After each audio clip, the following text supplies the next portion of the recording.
Okay, so here is step one of the process that I've just shown you, and it's starting to dry now, but I want to show you what I would do from here into the next steps. So having said that, before I do that, let me talk to you a little bit about the paints. I want to talk about the colors. If you are a beginner, I mentioned primaries, but I didn't say specifics. Cheap Joe's American Journey, Joe's Yellow, Joe's Red, and Joe's Blue are their primary. Now having said that, Joe's Blue is a phthalo.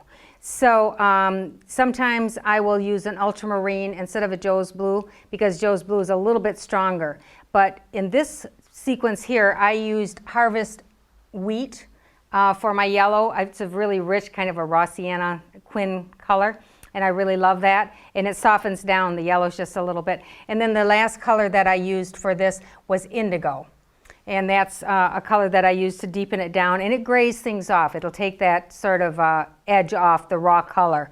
So those are the four colors that I primarily use with almost all of my pouring and almost all of my paintings. I just use a little more blue and yellow if I wanted to go to the greens, or whatever I wanted to do. I use a little bit more of that color. So I wanted to tell you what those colors were. Here is the next step where I would have added more masking. I've now, in the beginning, the one I just did, we only had masked a little bit of the chairs. Now I've masked the columns, and I've masked the siding behind the building here or whatever. And so I've added another layer of masking, and then I have poured yet again, using the same colors. I almost always use the same colors. This time it went a little more purpley, which I love, in some of this sort of a melony color. Because I used a little bit more of the blue and the red and a little bit less of the yellow on this one. So every time you do it, you get a little bit different configuration of color, and that's part of the fun. So this would be step two, sort of the middle stage. And then at the end, here is one that is finished, except for maybe a little bit of final brushwork. One thing I haven't done here, when I took the white masking off, is I haven't integrated the white in with the painting at all, and let me do that for you just a minute and show you how I would do that. I use basically just clear water, and the reason I mentioned earlier about something looking a little bit cut out or a little pasted on when you take the masking off. The reason for that is not because the paper is different or the product does anything to it. The reason for that is that when you put the masking on the paper, you flatten out the fibers of the paper. And then when you take the masking off, those fibers are still flat. The rest of the fibers of the paper have all had a lot of paint on them, and they've been, activated and come to life a little bit. So with just clear water, the first thing I would always do is just,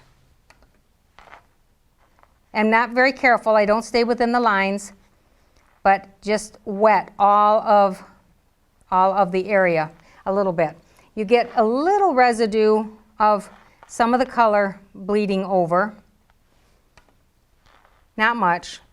The color doesn't move very much. You can make it move more if you want to. Say I did a little bit of diagonal movement there, just to give it a little pinch of tone. But right here, you can see the difference between this chair and this one looking so pasted on. This one looks more integrated. And that was just a little bit of clear water and a little bit of glazing from what was just around it, and it just integrates it into the painting. So this is more of a summer scene. You can do a spring scene, and here in the back behind me, I've taken and expanded it a little bit and done a winter scene. This was my Christmas card. So you can turn it more into a full-blown piece of fine art, or you can have a little bit of fun with it. And all of this is basically from the same drawing. Okay, thank you.